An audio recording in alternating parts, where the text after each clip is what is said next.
किसान कानून वापस लेने के फैसले के बाद एबीपी न्यूज और सी वोटर का स्नैप पोल। 55% लोगों ने कहा कानून वापस लेने के फैसले का चुनाव पर असर पड़ेगा। स्नैप पोल में 59% लोगों ने कहा मोदी सरकार किसान समर्थक है, 29% लोगों ने किसान विरोधी माना तो 12% ने कहा पता नहीं। सर्वे में शामिल 52% लोगों ने कहा कानून वापस लेकर पीएम मोदी ने सही किया, 31% लोगों ने फैसले को गलत बताया। स्नैप पोल में शामिल 36% लोगों ने कहा किसान कानून वापस लेने से विदेशी निवेश पर असर पड़ेगा, 35% ने कहा नहीं पड़ेगा, 29% बोले पता नहीं। राजस्थान में गहलोत मंत्रिमंडल का विस्तार, 11 कैबिनेट और 4 राज्य मंत्रियों ने ली शपथ। मंत्रिमंडल में 3 महिलाओं को भी जगह। पायलट वोट के हेमाराम चौधरी ने ली सबसे पहले शपथ। राजस्थान में नए मंत्रिमंडल के गठन के बाद मुख्यमंत्री अशोक गहलोत ने ट्वीट कर मंत्री बनने वाले सभी विधायकों को शुभकामनाएं दी। शपथ ग्रहण समारोह के दौरान समर्थकों की नारेबाजी। बीएसपी से कांग्रेस में आए 3 विधायकों को नहीं मिली मंत्रिमंडल में जगह। शपथ ग्रहण कार्यक्रम में शामिल नहीं हुए नाराज विधायक। कैबिनेट फेरबदल को लेकर सचिन पायलट का बयान, कहा पार्टी ने अच्छा कदम उठाया, लोगों में अच्छा संदेश जा रहा है, दलितों और महिलाओं की भागीदारी सरकार में बढ़ी। सचिन पायलट ने राजस्थान कांग्रेस में किसी भी तरह की गुटबाजी से इंकार किया, कहा पार्टी एकजुट है, 2023 में दोबारा सरकार बनाएंगे। दिल्ली के सिंघू बॉर्डर पर आज फिर किसान मोर्चा की बैठक, टिकैत बोले हटने को तैयार, लेकिन पहले एमएसपी और दूसरे मुद्दों पर बात करे सरकार। संयुक्त किसान मोर्चा की अगली बैठक 27 नवंबर को होगी। अपनी मांगों को लेकर पीएम को चिट्ठी लिखेगा संयुक्त किसान मोर्चा। पुराने कार्यक्रम तय समय के मुताबिक चलते रहेंगे। कृषि कानूनों की वापसी पर राजस्थान के राज्यपाल कलराज मिश्र का बयान, कहा अभी समय अनुकूल नहीं है, आगे दोबारा किसान बिल लाया जा सकता है, सरकार के कदम की सराहना की।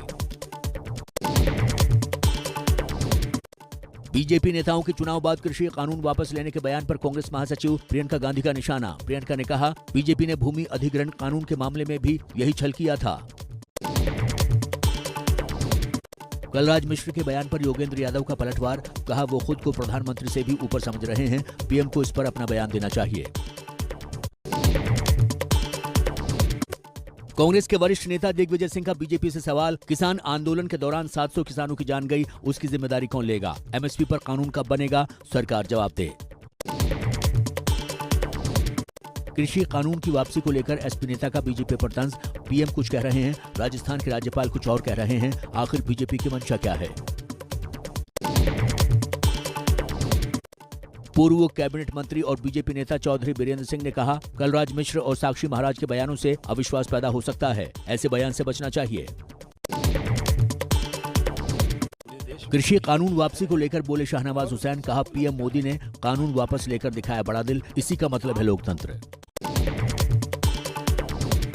शिवसेना सांसद संजय राउत ने पीएम केयर फंड से मारे गए किसानों के परिवार को मुआवजा देने की मांग की, कहा सरकार की गलती का खमियाजा किसान परिवारों ने भुगता। कृषि कानूनों की वापसी के बाद सीएए एनआरसी की वापसी की उठ रही मांगों पर बोले केंद्रीय मंत्री मुख्तार नकवी, कहा कुछ पार्टी के लोगों की भाषा पाकिस्तान भी बोलता है। उत्तराखंड दौरे पर पहुंचे दिल्ली के सीएम अरविंद केजरीवाल, कहा उत्तराखंड के लोग बदलाव चाहते हैं, दिल्ली की तरह यहां भी लोगों का भला हो। अरविंद केजरीवाल ने चुनाव से पहले उत्तराखंड में तीर्थ यात्रा योजना का किया वादा। केजरीवाल बोले हमारी सरकार उत्तराखंड में आएगी तो हम उत्तराखंड में भी तीर्थ यात्रा योजना कार्यक्रम शुरू करेंगे। हरिद्वार में अरविंद केजरीवाल ने ऑटो रिक्शा चालकों से बात की, कहा दिल्ली में हमारी सरकार बनाने में 70% योगदान ऑटो वालों का, हमने ऑटो वालों की छवि बदली। हरिद्वार में अरविंद केजरीवाल का रोड शो, अरविंद केजरीवाल के साथ हजारों आप कार्यकर्ता रहे मौजूद। रोड शो में उत्तराखंड के आम आदमी पार्टी के सीएम कैंडिडेट अजय कोठियाल भी। उत्तराखंड के बाद कल से चुनावी राज्य पंजाब के 2 दिनों के दौरे पर अरविंद केजरीवाल, कल मोगा में बड़ा ऐलान कर सकते हैं, मंगलवार को अमृतसर दौरा। पीएम मोदी के यूपी के दौरे का आज तीसरा और आखिरी दिन था। लखनऊ में ऑल इंडिया डीजीपी कॉन्फ्रेंस में लगातार दूसरे दिन शामिल हुए पीएम। सीएम योगी आदित्यनाथ ने पीएम मोदी के साथ तस्वीरें साझा करते हुए सोशल मीडिया पर कविता लिखी। लिखा, हम निकल पड़े हैं प्रण करके, अपना तन मन अर्पण करके, जिद है एक सूर्य उगाना है, अंबर से ऊंचा जाना है, एक भारत नया बनाना है। पीएम मोदी के साथ सीएम योगी के ट्वीट किए फोटो पर अखिलेश यादव का तंज, कहा बेमन से कंधे पर रखा हाथ, कुछ कदम संग चलना पड़ता है। लखनऊ में सीएम योगी ने स्वास्थ्य विभाग के कार्यक्रम में नए नियुक्त विशेषज्ञ डॉक्टरों को नियुक्ति पत्र बांटे। कार्यक्रम में सीएम योगी ने कहा, हम प्रदेश में कोरोना की तीसरी लहर नहीं आने देंगे। लखनऊ में कल शाम बीजेपी की अहम बैठक, पीएम मोदी के आगे के कार्यक्रम को लेकर होगी चर्चा। बीजेपी अध्यक्ष जेपी नड्डा कोर ग्रुप के साथ करेंगे मंथन। यूपी चुनाव के लिए समाजवादी पार्टी और आरएलडी में सीटों के बंटवारे पर नहीं बनी बात। सूत्रों के मुताबिक आरएलडी 50 सीटों की मांग कर रही है। अखिलेश की पार्टी 32 सीट ही देना चाहती थी। बीजेपी विधायक राम कदम का सिद्धू के इमरान खान वाले बयान के खिलाफ आंदोलन। राम कदम ने कहा, सिद्धू और कांग्रेस बयान के लिए माफी मांगे। इमरान खान को बड़ा भाई बताने वाले सिद्धू के बयान के विरोध में मुंबई में बीजेपी का प्रदर्शन। पुलिस और बीजेपी कार्यकर्ताओं के बीच झड़प। सिद्धू के इमरान खान को बड़ा भाई जैसा बताने वाले बयान से कांग्रेस का किनारा। कांग्रेस प्रवक्ता अभिषेक मनु सिंघवी ने कहा, ये पार्टी का स्टैंड नहीं है।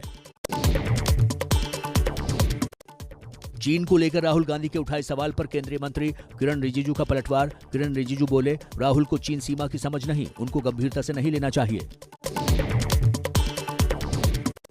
बिहार में शराबबंदी को लेकर चिराग पासवान का नीतीश कुमार पर हमला। चिराग बोले, नीतीश ने 5 सालों में शराब तस्करों को बहुत मजबूत कर दिया। हाल ही में जहरीली शराब से 40 से ज्यादा लोगों की गई थी जान।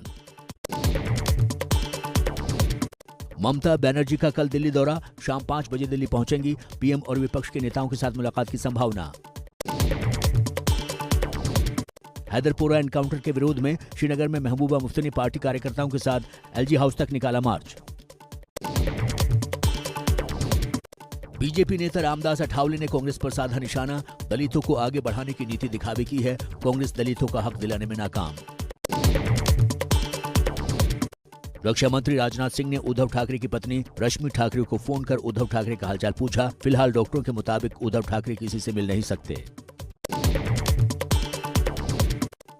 यूपी के पीलीभीत में सांसद वरुण गांधी ने गैंगरेप और मर्डर केस में पीड़ित परिवार से की मुलाकात। गांव वालों ने पुलिस पर लगाया परेशान करने का आरोप। असदुद्दीन ओवैसी के बाराबंकी पहुंचने से पहले कार्यकर्ताओं के 2 गुट आपस में भिड़े। मंच पर शामिल होने को लेकर हुआ था विवाद। मध्य प्रदेश के भोपाल और इंदौर में पुलिस कमिश्नरेट सिस्टम लागू। सीएम शिवराज सिंह चौहान बोले, बढ़ती जनसंख्या की वजह से कानून व्यवस्था की कुछ समस्या पैदा हुई है, अब अपराध पर हो सकेगा बेहतर नियंत्रण। बीजेपी नेता शुभेंदु अधिकारी कोलकाता में बीएसएफ ऑफिस पहुंचे। केंद्र की ओर से बीएसएफ के अधिकार क्षेत्र के विस्तार के बाद शुभेंदु का बीएसएफ ऑफिस का दौरा। भारतीय जनता पार्टी ने की राष्ट्रीय स्तर पर नियुक्तियां। शहजाद पूनावाला और ऋतुराज सिन्हा को बनाया गया पार्टी का राष्ट्रीय प्रवक्ता। बीजेपी सांसद आर.के. सिन्हा के बेटे हैं ऋतुराज सिन्हा। बिहार के वैशाली जिले में पंचायत चुनाव में नामांकन के दौरान दिखा अनूठा नजारा। मुखिया पद के नामांकन के लिए हाथी और ऊंट के शाही काफिले के साथ पहुंचा उम्मीदवार। दिल्ली में प्रदूषण में मामूली सुधार, लेकिन प्रदूषण का स्तर अब भी बहुत खराब की कैटेगरी में बना हुआ है। सुबह दिल्ली के अक्षरधाम पर प्रदूषण का स्तर 347 रहा।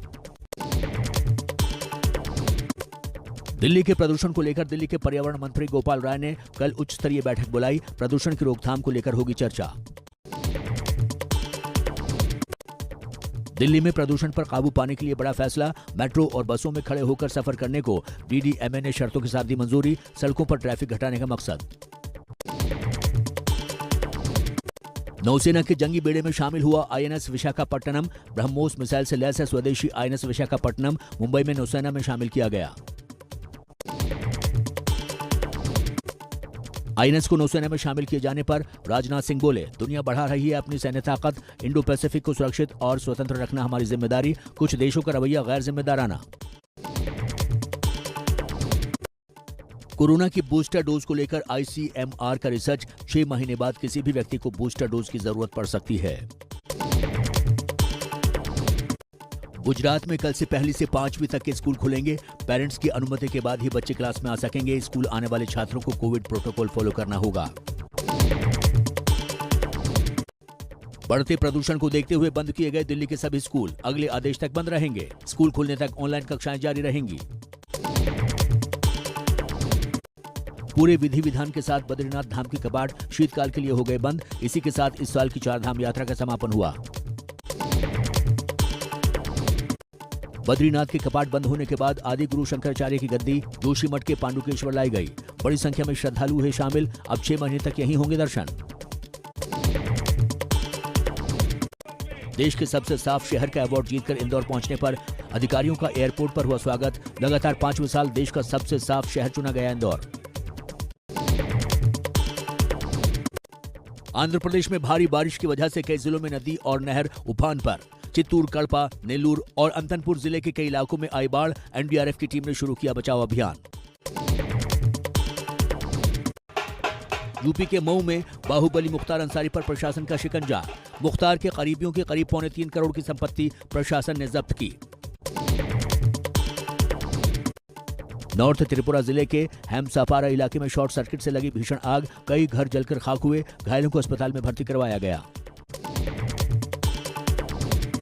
पश्चिम बंगाल में हिंसा का दौर जारी। नॉर्थ 24 परगना में अज्ञात बदमाश ने टीएमसी नेता की गोली मारकर हत्या की। लोगों ने हंगामा किया। मशहूर पंजाबी लोक गायिका गुरमीत कौर बाबा का 77 साल की उम्र में निधन। लंबे समय से बीमार थीं। कई नेशनल अवार्ड से सम्मानित थीं। सीएम चरणजीत सिंह चन्नी ने निधन पर जताया दुख। जम्मू कश्मीर के स्कीयर आरिफ खान ने बीजिंग में होने वाले 2022 के विंटर ओलंपिक के लिए क्वालिफाई किया। बारामूला में परिवार ने जताई खुशी।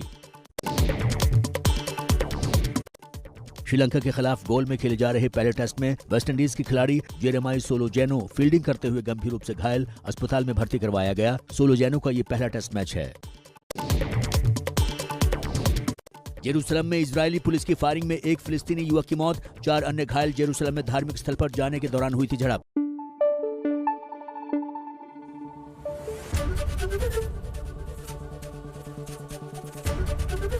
एबीपी न्यूज आपको रखे आगे।